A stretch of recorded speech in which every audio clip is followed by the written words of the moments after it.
You might think that climate change is a hoax and that 9/11 was an inside job. But the granddaddy of all conspiracies, that we actually live on a flat Earth, seems to be making a comeback. Judd Ditch is a musician and helps manage an online clothing store. He's also convinced the Earth is flat. I came into it like every flat earther, and this is preposterous, this is ridiculous, and I need to debunk this ASAP. I looked at it all and I basically came back with the conclusion that, oh God, these flat earthers are either onto something, that the Earth is either a lot bigger than they're saying it is, or it's flat. But Judd is far from alone. On the surface, Brett Watkins seems a pretty unlikely candidate for a flat earther.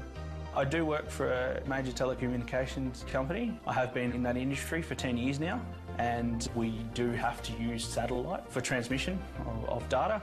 I'm not saying that satellites don't exist. I think they do exist, but I don't think they exist how we're told.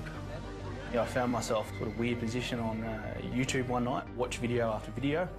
I was out to debunk the theory like anyone else. I wanted to challenge it because it just didn't seem right. But the more I actually looked into it, things started stacking up, and that's how I formed the view that the Earth is flat. Both Judd and Brent have assembled a vast array of information to support their flat view of the world.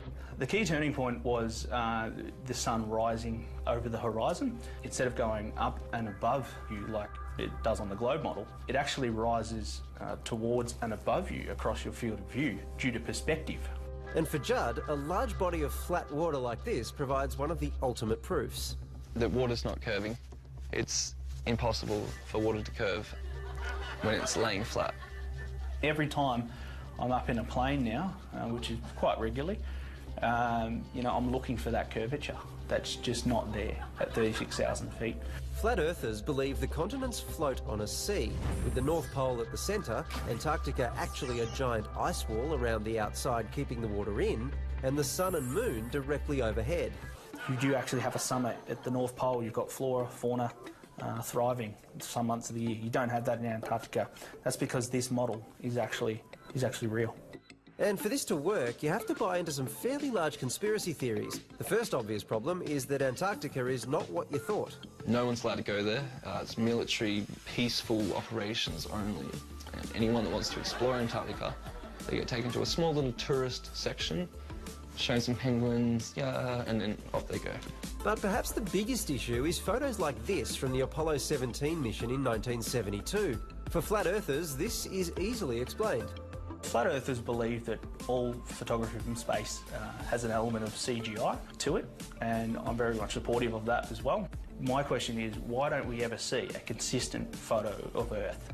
It's all imagery, there's all photoshopped. And stunning video like this from the International Space Station falls into the same category. All of NASA's stuff seems to be mostly fabricated. The International Space Station, they use augmented reality and green screen to fake a lot of their weightlessness. So why go to all that effort? So the motivation of why they're faking that the Earth is a globe, I believe, is to make you feel small and insignificant.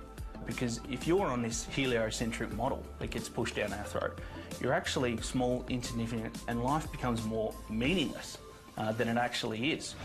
Chris Fleming is a professor. Perhaps unsurprisingly, he has an issue with flat earther reasoning.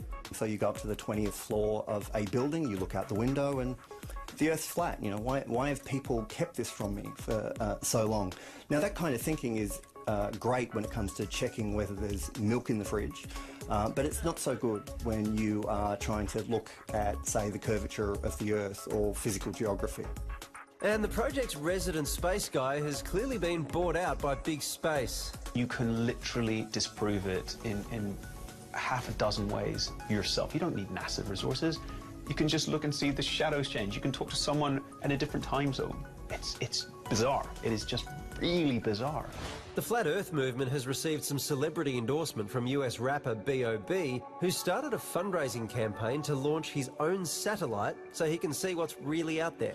I will be raising funds to try every available experiment and test, including, but not limited to, weather balloons, drones, blimps even. I actually have donated to B.O.B.'s mission, and I'd be first in line for a ticket if private space exploration existed and we could actually go up to these heights and see for ourselves, but we can't. People are becoming less and less trusting of their government, and once you go flat, you don't go back. I've never met a flat earther that's gone back to the globe. It's now the time to say thank the Lord for Steve Price. I was sceptical until BOB got involved, and I thought... That's where they won me over. Once you go flat, you never go back. That's it.